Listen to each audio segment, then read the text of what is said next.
All right, let's just dive right into this, shall we? We're going to tackle one of the most confusing personal questions that can pop up when you're going through some kind of intense internal change. It's this feeling that so many people have but really struggle to find the words for. It's like the ground is shifting right under your feet. And you know what? This is an incredibly fair question to be asking. Seriously. Because from the inside, when you're in the thick of it, the early stages of a real spiritual shift can feel almost identical to a mental health crisis. The lines get so blurry, and the whole experience can be deeply, deeply unsettling. So why is it so ridiculously hard to tell the difference between the two? Well, it really just comes down to this shared feeling of instability.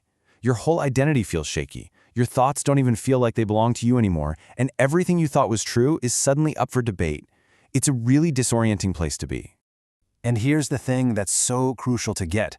This isn't always an either-or situation. Awakening and psychological distress, they are not mutually exclusive, not at all. You can be having this profound, life-changing realization while your nervous system is, at the same time, totally freaking out trying to keep up. Understanding the differences is the key to getting the right kind of support for yourself.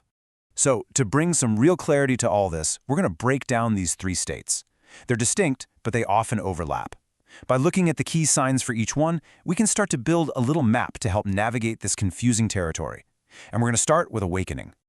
So what does an awakening actually feel like? Well, a lot of the time, it kicks off with a genuine, curious questioning of beliefs you've held your entire life. You start to notice this little bit of space, a gap between something happening and your automatic reaction to it. Your thoughts start to lose their grip. You see them more as just thoughts, not absolute truths. And that old need you had to win every single argument, it just kind of starts to fade. This phrase just nails it. It perfectly captures the core feeling. It is uncomfortable, for sure. The ground is definitely shifting, but underneath all that discomfort, there's this sense of openness, a curiosity about where all of this is going. That combination is a real hallmark of an authentic awakening process. Okay, now let's flip the coin and look at anxiety. With anxiety, your thoughts aren't just being observed, they are consuming you. They're racing, they're looping, they're spinning out into worst-case scenarios. And your body gets totally involved. Your heart's racing, your chest feels tight, you're basically stuck in fight or flight. And it's all driven by this desperate, persistent need to control what happens next. The main feeling here? It's dread. This right here, this quote gets to the very heart of anxiety.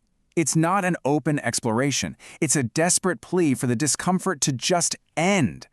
The energy is all about bracing against the experience, of wanting to escape it, which is a huge contrast to that curious unfolding we see in awakening. And then there's dissociation. Now this one's a little trickier because on the surface, it can look like some kind of detached awareness. But the key difference is this feeling of being separated from your own body or your emotions. Reality might feel kind of flat or dreamlike, almost like you're watching your own life through frosted glass. It's a protective mechanism, really. Your awareness contracts and shuts down to cope. This is the absolute crucial difference. Think about the direction of the movement. Awakening is a movement towards awareness, an expansion that lets you see your experience more fully. Dissociation is a movement away from experience. It's a protective cutting of the wires to avoid feeling something that just seems too overwhelming. Okay, so we've got these three pretty distinct categories. But, in real life, things are rarely that neat and tidy. These states often bleed into one another, and understanding that overlap is where this whole thing gets really, really helpful. Look, an awakening is by its very nature destabilizing. When your sense of self starts to dissolve, your nervous system doesn't know the difference between spiritual growth and actual physical danger. So of course it might respond with anxiety. And if the shift is too much, too fast, it might just hit the emergency brake and disassociate to cope. Experiencing anxiety or dissociation doesn't mean the awakening isn't real, it just means your very human nervous system is reacting. So, how do you start to untangle all this for yourself? Let's walk through a really practical toolkit. 5 key questions you can ask to bring a little more clarity to what you're actually experiencing in the moment. These questions help you move from that place of confusion to some actual self-reflection. First, just check in. What's the core feeling? Is there any curiosity in there, or is it just fear? Then, look at the direction your awareness is going. Does it feel like it's expanding or contracting? What about your thoughts? Are you observing them from a distance, or are you completely consumed by them? And get practical. Can you still function in your day-to-day life?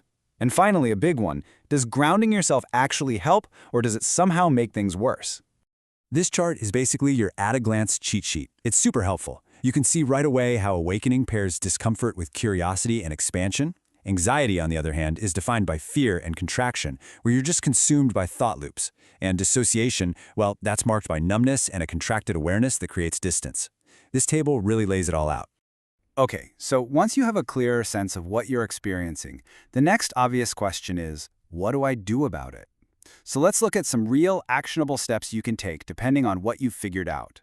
All right, first up, let's say your self-inquiry is pointing more towards anxiety or dissociation. It is so important to approach this with the right tools and the right mindset. The first and most important thing is to get support.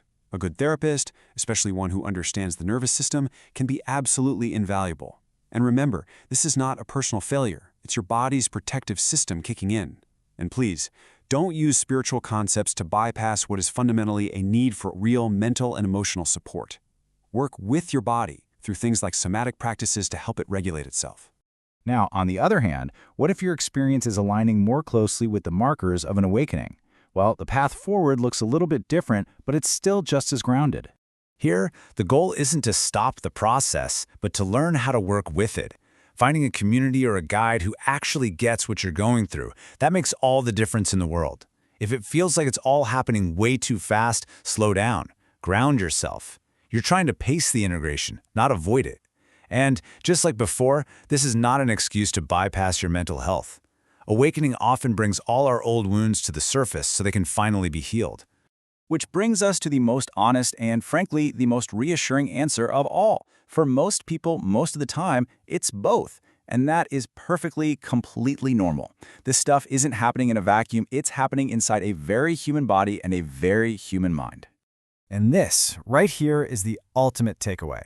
You can be having profound spiritual insights and also need therapy for anxiety. You can be seeing the world in a whole new way and also need support to regulate your nervous system. These two paths are not at odds with each other. They actually support each other. So we want to leave you with this. If you're still not sure what to call it, you don't need the perfect label. Instead of asking, what is this? Try asking yourself, what do I actually need right now? Do you need to feel grounded? Do you need support? Do you just need some space? Listen to that answer and trust that by just responding to your needs in this moment, the clarity will eventually come.